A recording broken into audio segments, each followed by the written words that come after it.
पाठी ऐका आरबत मुलगा मुलासाठी त्या पंतोजीनं नाम शिक्षकाने पाठी हातात घेतलेली आहे. तैसे संत जगी क्रिया करून दाबेती अंगे संत मागत नसतात. मागावं कसं हे मागून शिकवतात बरं का आपल्याला साधं तसं जगद्गुरु तुकोबर आज भगवान परमात्म्या समोर उभे देवाकडे मागण्यासाठी उभे आहेत बरं का.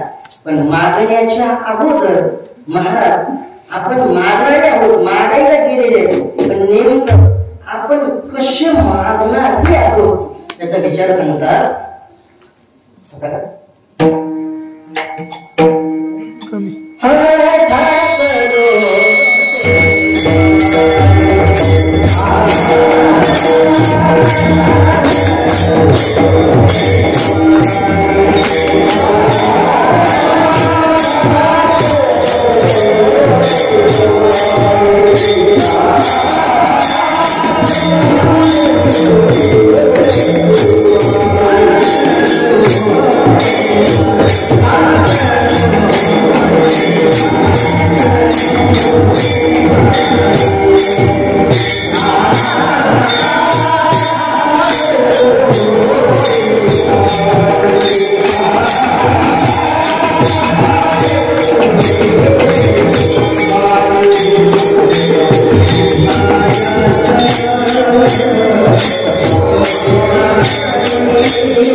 याचक भिकारी ऐका मी दारामध्ये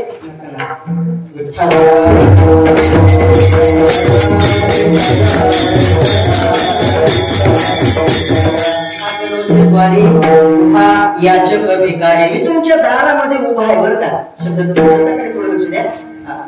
मी उभा आहे. मी कसा आहे याचक आणि मी कसा आहे भिकारी. मला सांगा याचक म्हणजे कोण. भिकारीच ना. आणि भिकारी म्हणजे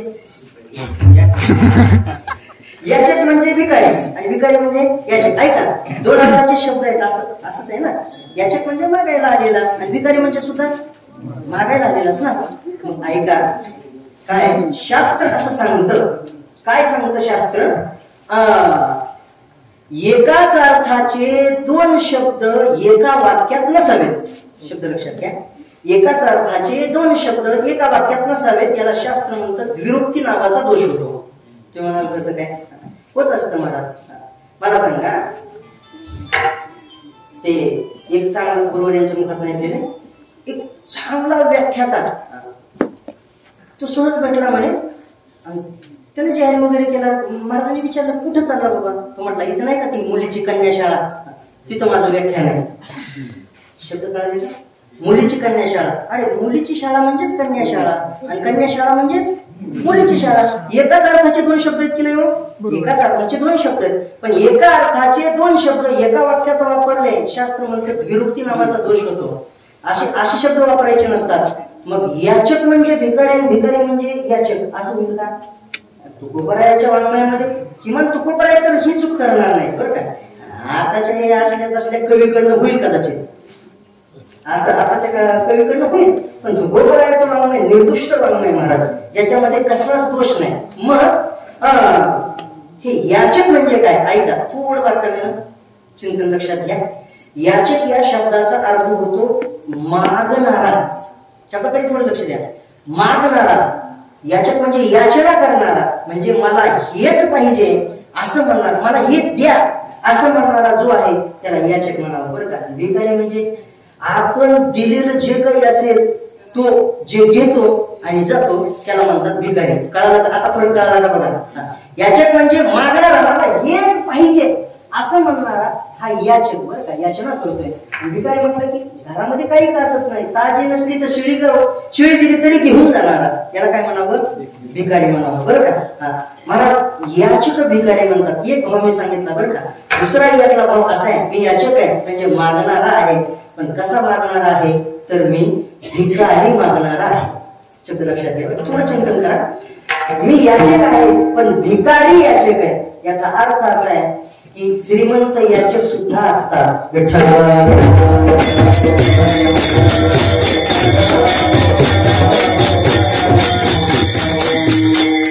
कसं काय आहे याचा विचार थोड्या वेळामध्ये एका 10-15 मिनिटात आपल्याला करायचा आहे.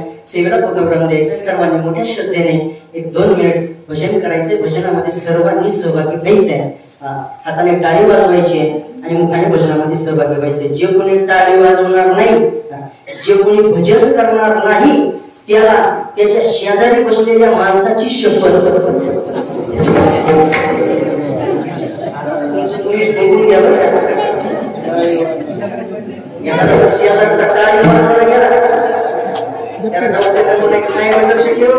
माझी शपथ घातलेली आहे. हाताने टाळी मुखाने परमात्म्याच्या भजनामध्ये सर्वांनी सहभागी व्हायचं आहे. चला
सर्वजण सुंदर प्रकारे भजनामध्ये सहभागी झाले. सर्वांना कोटी कोटी धन्यवाद बरं का. काय महाराज कीर्तन तर खरं हेच आहे जे आपण आता केलं ते नामसंकीर्तन. आता हे आम्ही जे विवेचन करतोय, विवरण करतोय, हा स्वतंत्र आहे. पण खरं कीर्तन जर काय असेल तर परमात्म्याचं नामचिंतन हेच खरं कीर्तन आहे. कलियुगात उद्धाराचं साधन काय असेल? कीर्तन आहे सांगितलेलं आहे. देवप्राप्तीचं साधन काय? कीर्तन आहे असं सांगितलेलं आहे. कीर्तन म्हणजे आम्ही करतो ते काय? नाही, आमचं विवरण सुरू आहे. आपण अभंग समजावून देण्याचा आम्ही प्रयत्न करतो आहोत. लक्षात घ्या, खरं कीर्तन जे आपण केलं तेच परमात्म्याचं नामचिंतन हेच खरं कीर्तन आहे आणि हेच साधन आहे परमात्मा प्राप्तीचं. बरं का? चला, माझा मुद्दा हा आहे की आपण असा विषय पाहिला होता की महाराज म्हणतात मी याचक आहे, मागणार आहे, पण मी श्रीमंत याचक नाही तर मी भिकारी याचक आहे. बरं का? ठाकलो से द्वारी उभा याचक भिकारी, याचा अर्थ असा आहे की बाबा श्रीमंत याचक सुद्धा असतात. बरं का? हे आता नाही बोललेलं बरोबर का? पुराणातलं सांगतो. काय असतं महाराज, काही गोष्टी या गादीवरून टाळल्या पाहिजे. भले ते आपल्याला संयुक्तिक असल्या, योग्य असल्या, कारण या गादीची काही मर्यादा आहे. लक्षात ठेवा, कीर्तनात उदाहरण सुद्धा सांगितले पाहिजे. सांगू नये या मताचा मी नाही, सांगायचे. काय असतं बघा, साधं बोलतो. जेवायला बसल्याच्या नंतर जेवणामध्ये लोणचं असावं, मीठ असावं. मीठ किती असावं जेवणामध्ये? लोणचं किती असावं प्रमाणात? इकडे कोणतरी उत्तर दिलं बघा, चवीपुरतं. हे खरं उत्तर आहे बरं का त्याचं, कामापुरतं नाही, चवीपुरतं. मीठ किती असावं? चवीपुरतं. लोणचं किती असावं? चवीपुरतं असावं. जेवणाची चव जाईल एवढे मीठ, जेवणाची चव जाईल एवढं लोणचं चालतं का जेवणात? आहे का? जेवणाची चव गेली नाही पाहिजे, एवढंच मीठ असलं पाहिजे आणि एवढंच लोणचं असलं पाहिजे. तसं कीर्तनामध्ये दृष्टांत असले पाहिजे. कीर्तनाची चव नाही गेली पाहिजे, नाही तर बरेच वेळेला कीर्तनाची चव जाईल एवढे 5 दृष्टांत महाराज सांगतात. आज कशी वाटत नाही महाराज, तू गोबर अशी बंदूक घेऊनच बसलेली त्वरी, बंदूक घेऊनच बसलेली त्वरी, ह्याला येऊ द्या म्हणजे त्वरी याच्याकडे. महाराज अवघड म्हणतात, तू गोबर आहे, दुसरं कोणी असलं तर एखाद्या वेळी सोडत नाहीत ते. लक्षात घ्या. चला, मला बोलायचं एवढंच आहे. एक पुराणाचं उदाहरण देतो, व्यवहारातलं नको आता. श्रीमंत याचक असतात महाराज. तुम्ही म्हणाल कसं काय? ऐका, एवढा श्रीमंत होता एक जण. किती श्रीमंत होता? एवढा श्रीमंत, संत महात्मे देव सोडून शक्यता कोणाचं वर्णन करत नाही. बरोबर? देव सोडून शक्यता कोणाबद्दल बोलत नाही. पण तरीही महाराजांनी एक जणाचं वर्णन केलं. महाराज किती श्रीमंत असेल मग तो विचार करा. कोण? लंकेचा राजा रावण. किती श्रीमंत होता महाराज तो. श्रीमंत आहे की नाही? श्रीमंत आहे. पण श्रीमंत असून सुद्धा भिकारी झाला का नाही? झाला होता ना महाराज. कुठं? पंचवटीमध्ये सीतामातेच्या तिथे ते पंचवटीच्या दारात येऊन भिक्षा मागितली होती की नाही? भिक्षा मागितली होती. मग इथं जो मागणारा आहे तो का भिकारी मागणार आहे का? तो कसा मागणार आहे? श्रीमंत याचक आहे, भिकारी याचक नाही. महाराजांना हे सांगायचंय, मी श्रीमंत याचक नाही, मी भिकारी याचक आहे. ठाकलो से द्वारी याचक भिकारी. परमात्मा म्हटले ठीक आहे महाराज, तुम्ही एवढं बोलताय, मग नेमकं तुम्हाला काय पाहिजे? महाराज म्हटले दुसरं तिसरं काही नको, मग एकच काम करा. काय करा? आमच्या जीवनामध्ये आम्हाला तुम्ही काय करा? प्रेमाचा खाऊ द्या. काय करा? प्रेमाचा खाऊ द्या. माझा भीक काही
अधिक काही देवा. काय करा, प्रेम भातुके पाठवा. भातुक या शब्दाचा अर्थ खाऊ होतो बरं का, एक अर्थ. दुसरा अर्थ खेळ नाही होतं, पण खेळणं इथं संयुक्तिक नाही म्हणून करता खाऊ बरं का. मला महाराज म्हणतात प्रेमाचा खाऊ द्या, देवाकडे मागणी केलेली बरं का. का देवाकडे प्रेम हा महाराज महत्वाचा आहे परमार्थामध्ये तरी बरं का. तसं संसारात सुद्धा प्रेम महत्वाचं आहे, परमार्थात तर आहेच आहे, लक्षात घ्या. कारण भगवान परमात्म्याला एकाच गोष्टीची दुर्लभता सांगितलेली आहे, ती म्हणजे प्रेम बरं का. थोर प्रेमाचा केला हाची दुष्काळ तयारा. कशाला म्हणतात प्रेम, ऐका प्रेम कशाला म्हणतात, साधं बोलतो एका 2 मिनिटांमध्ये. पुष्कळ विस्ताराचं चिंतन केलेले नारद महर्षींनी बरं का, नारद भक्ती सूत्रामध्ये 2-4 मुद्दे सांगितलेले. त्यांनी 1-2 मुद्द्याचा विचार करा. गुणरहितम, कामनारहितम, प्रतिक्षण वर्धमानम, अनिक्षण रूपम. पुष्कळ विचार केलाय, पण 2च मुद्दे किंवा पहिला एकच लक्षात घ्या. गुणरहितम, जे गुणरहित असतं त्याला प्रेम म्हणतात. शब्दाकडे थोडं लक्ष द्या बरं का, महत्वाचं आहे. आपण आता उठसूट कशाला प्रेमच म्हणायला लागलो, कशाला प्रेम म्हणतो महाराज आपण. प्रेम शब्दाचा अर्थ होतो गुणरहितम. आमचं शास्त्र जरा अभ्यासलं पाहिजे महाराज. कशाला माणसं काही म्हणायला लागले जातात. गुणरहितम, प्रतीक्षण वर्धमानम, हे मुद्दे जिथं असतील त्याला प्रेम म्हणतात. गुणरहित म्हणजे माणसं एकमेकावर प्रेम करतात, माणसं एकमेकावर प्रेम करतात. का बरं प्रेम करतात माणसं एकमेकावर, ऐका ऐका साधं बोलतो, थोडं लक्ष द्या, बोलू नका पोरांनो. माणसं एकमेकावर प्रेम का करतात, माणसं समोरच्या मध्ये एखादा गुण दिसला की लगेच मनुष्य त्याच्यावरती प्रेम करायला सुरुवात करतो बरं का. शब्द लक्षात घ्या. गुन्हा, आता माणसं माणसावर प्रेम करत नाहीत, आता माणसं गुणावर प्रेम करतात. माझी भाषा नाही, ती कोपरायची भाषा आहे, समजून देतो मी नंतर तुम्हाला. शब्दाकडे लक्ष द्या. खरं प्रेम कशाला म्हणतात, ऐका. एखाद्याकडे गुण आहे म्हणून करतात, त्याच्यावर केलेलं प्रेम हे खरं प्रेम नाही. मग त्याच्यामध्ये अवगुण आहे हे कळाल्याच्या नंतर सुद्धा ज्या प्रेमामध्ये किंचितही अंतर पडत नाही त्याला खरं प्रेम म्हणतात. लक्षात घ्या. अवगुण आहे हे कळालं तरी पण त्याच्यात मला अंतर नाही पडलं पाहिजे. महाराजांची भाषा मी नाही बोलत. मला सांगा, ज्ञानेश्वर महाराज किती वर्षापासून येत आहे तुम्ही इथे, किती वर्षापासून येत आहे? 3 वर्ष झालं. याला का बोलवताय तुम्ही? तुम्ही याच्यावर प्रेम करताय, बरोबर आहे, प्रेम करताय सर्व विद्यार्थी मंडळी म्हणून करता. प्रेमाने तुम्ही काय करताय, यांना बोलवताय. का बरं यांच्यावरती प्रेम केलं जातं? कारण यांच्याकडे पक्वाज नावाची कला आहे, गुण आहे, बरोबर आहे, गुण आहे. थोडं बोलतो बरं का गमतीने. मला सांगा, दुर्दैवाने जर यांचा पक्वास थांबला तर पुन्हा यांना एवढ्या प्रेमाने बोलवायला काय पण नाही, बरोबर आहे. आता आम्हाला समजा बोलवते तिकडे कीर्तनाला, काय थोडंफार गायन, थोडंफार वक्तव्य आहे म्हणून करता बोलवतात. पण दुर्दैवाने जर आमचा आवाज बसला म्हणजे बोलताच यायला गेलं आम्हाला, पारदेवानं मुकच केलं, पुन्हा माणसं बोलवते पण माणसं आता कुलकर्णी महाराज आताच म्हणायचे कशाला बोलतो. चला खरं ते मला बोलायचं इतकंच आहे की आवाज आहे, कला आहे, बोलता येतं, तोपर्यंत आम्हाला समाज काय करतोय, बोलवतोय, आमच्यावर प्रेम करतोय. आम्ही नुसतं बघायचं की माणसं आमच्यावर प्रेम करतात, माणसं आमच्या गुणावर प्रेम करतात. लक्षात घ्या, आमच्या गुण आहेत म्हणून माणसं प्रेम करतात. पण हे गुण जर लयाला गेले, विचारणारे माणसं सुद्धा पुन्हा रस्ता बदलल्याशिवाय राहतात. महाराजांची भाषा आहे, महाराज बोलतात भावा वाटे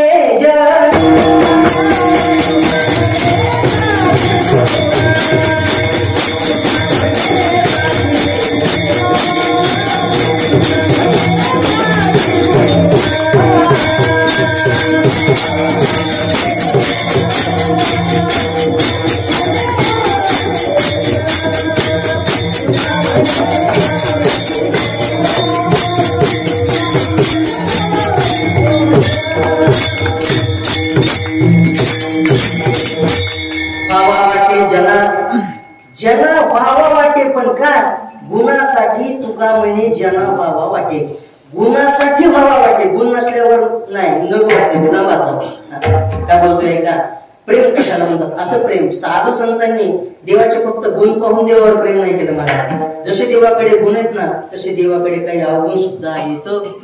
काय अवगुण देवाकडचे अवगुण जेव्हा महाराज करतात. धुंद झाला तुझा दरबार, धुंद झाला तुझा दरबार, धुंद झाला तुझा दरबार जगाबाई महाराज म्हणतात. मग ते आपण पूर्ण बघून घ्या काय अवगुण आहे. पतिव्रता ती प्रथा हे सर्व अवगुणच महाराज देवाचे. चला मला बोलायचं एवढंच आहे. हे अवगुण असून सुद्धा साधू संतांनी देवावरती प्रेम केलं. जसे गुण आहेत ऐकाई श्री अवतार ज्ञान वैराग्य ऐश्वर्य हे साही गुणवर्य वसती जे तमोनितो भगवान तू हेच आहे. तसा अवगुण हे आहे. पण त्या अवगुणाचा विचार न करता साधू संतांनी देवावर प्रेम केलं. प्रेमामध्ये अलौकिक ताकद आहे महाराज. काय ताकद आहे ऐका. प्रेमाने मोठा लहान होतो आणि लहान मोठा होतो बरं का. प्रेमाने परमात्मा अवतार घेतो लहान होतो फक्त प्रेमाने म्हणून. संतांचं प्रेम लहान असणारा प्रेमानेच मोठा होत असतो. प्रेम महत्वाचं आहे. म्हणून महाराज म्हणतात बाबा एक काम करा. काय करा. मज भीक काही देवा प्रेम भातुके पाठवा. पुन्हा पुन्हा मला यायला लावू नका. याचे काचा भार विस्तार नको घेऊ नये येरझार. तुका म्हणे दान माझ्याकडनं बरी सेवा झालेली नसेल पण तरीही मी मागतोय. तुका म्हणे दान सेवा दिल्या वाचून मज भीक काही देवा प्रेम भातुके पाठवा. ज्ञानेश्वर माऊली